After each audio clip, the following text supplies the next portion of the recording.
میں خود آپ کے سامنے کھڑا ہوں، 2 ہیں، تیسری کی تلاش ہے، اور دیکھ لو میری داڑھی۔ یہ بات ہی غلط ہے، مولوی کی شادی نہیں ہوتی۔ ابے جتنی مولوی کی ہوتی ہے اس کی نہیں ہوتی۔ آپ مجھے چیلنج ہے، داڑھی مون کی 2 بیویاں دکھا دو، میں مان لوں گا۔ اچھا دوسری بات سمجھو، یہ داڑھی کیا ہے؟ یہ داڑھی کیا ہے؟ مرد کی خوبصورتی، مردانگی ہے نا، ہے یا نہیں ہے؟ بتائیے کیا رسول اللہ سے خوبصورت کوئی اور شخص ہے دنیا میں؟ آپ سے حسین، آپ سے پیارا، آپ سے خوبصورت کوئی گزرے گا؟ آ سکتا ہے؟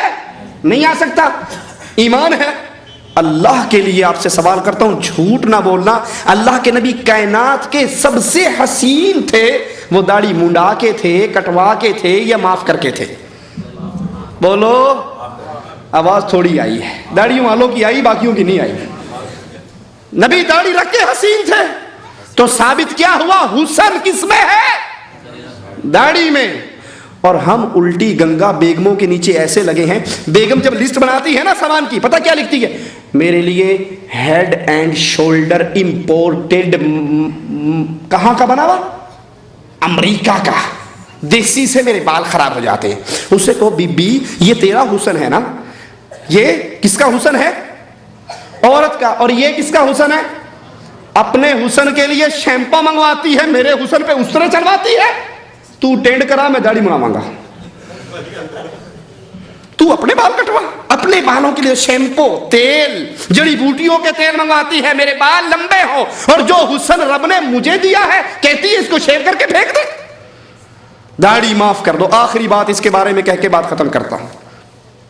ہم انڈیا پاکستان سے آتے ہیں، کئی بیچارے ایسے ہیں جن کی بیوییں وہیں ہوتی ہیں، چلتے ہوئے وہ انگوٹھی پہناتی ہیں، ٹھیک ہے، کسی کو نہیں پہنائی تو وہ بیچارہ اپنی قسمت کو خود یاد کرے، اکثر پہناتی ہیں، اور مجھے اس لیے نہیں پہنائی کہ میری دونوں یہیں پہ ہیں۔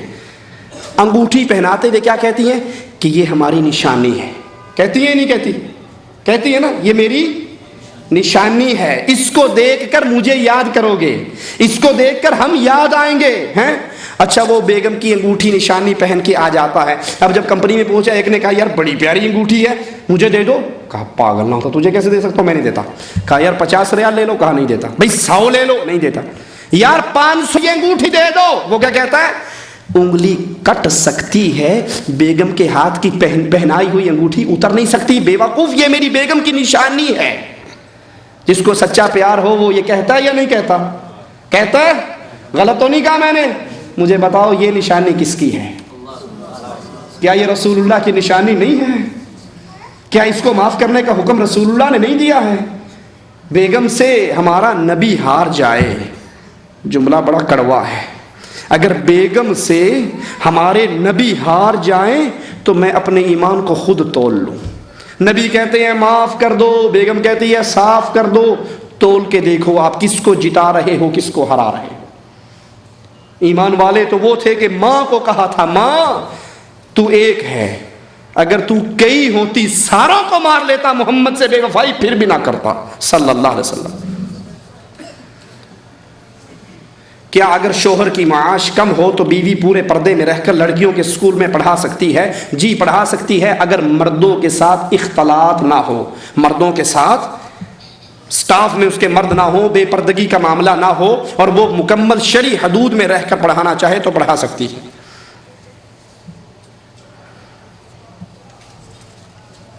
ہمارے ہاتھوں سے قرآن پاک گر جائے تو کیا کرنا چاہیے؟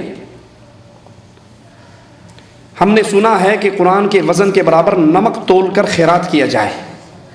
قرآن پاک گر جائے تو استغفار کیجئے، اللہ سے معافی مانگیے۔ یہ جہاں نمک والا مسئلہ ہے، یہ ایسے مولوی کا مسئلہ لگتا ہے جس کی اپنی نمک کی دکان ہوگی۔ ہمارے علم میں ایسی کوئی روایت نہیں۔ ترجمہ کے قرآن شریف کو قرآن پاک کے اوپر رکھنا درست ہے یا نہیں؟ کوئی حرج نہیں، وہ بھی قرآن ہے، وہ بھی قرآن ہے، اگر اوپر نیچے تفسیر اور قرآن رکھا ہے کوئی حرج نہیں۔ پردے کی بات تو ٹھیک ہے، لیکن ڈاکٹر ذاکر نائک صاحب کی محفل میں اکثر دیکھا ہے کہ مرد اور عورتیں دونوں محفل میں ہوتے ہیں، کلمے میں نام لا الہ الا اللہ بولو، کہیں کسی اور کا نام آیا؟ کسی کا نام آیا؟ آپ کہتے ہیں ان کی مجلس میں عورتیں اور مرد اکٹھے بیٹھتے ہیں. میں آپ کو ایک مجلس کی حدیث سناتا ہوں, غالباً ابو داؤد کی روایت ہے. رسول اللہ صلی اللہ علیہ وسلم نماز پڑھنے کے بعد مسجد سے باہر نکلے. ابو بکر, عمر, عثمان و علی, طلحہ و زبیر, حسن و حسین, معاویہ رضوان اللہ علیہ اجمعین, یعنی صحابہ کرام جو ایمان میں سب سے ٹاپ کلاس کے لوگ تھے, جن کے ایمان کو اللہ نے آپ کے اور میرے لیے نمونہ قرار دیا, وہ اور صحابیات, نبی کے صحابہ اور صحابیات راستے میں اکٹھے ہو کے گڈمڈ ہو کے جا رہے تھے. نماز ختم ہوئی, سارے نکل رہے ہیں, سب جا رہے ہیں.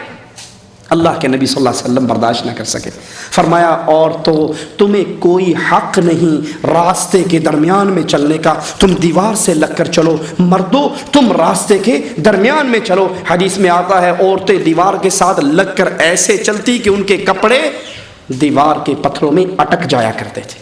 جب اللہ کے نبی نے وہاں اختلاط کو پسند نہیں کیا تو یہ اختلاط اللہ کے نبی پسند کریں گے؟ ٹھیک ہے. اور باقی رہا کہ چہرہ کھول کر آنا, خوشبوئیں لگا کر آنا, یہ بربادی ہے مردوں کے لیے بھی اور عورتوں کے لیے بھی. رسول اللہ صلی اللہ علیہ وسلم نے فرمایا جو عورت خوشبو لگا کے گھر سے نکلتی ہے اور اس کی خوشبو غیر نامحرم ناکوں میں جاتی ہے, فہی زانیۃ زانیۃ زانیہ, یہ بدکار عورت ہے, بدکار عورت ہے, بدکار عورت ہے.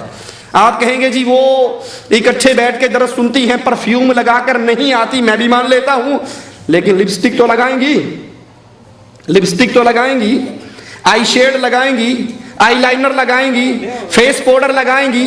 یہ ساری چیزیں جب لگائیں گی تو ان سارے میک اپ کے ایٹم کے اندر خوشبو نہیں ہے. تو ایسی مجلس سے بچنا چاہیے. اللہ ہم سب کو عمل کی توفیق عطا فرمائے. سبحانک اللہم و بحمدک اشہد ان لا الہ الا انت استغفرک و اتوب الیک.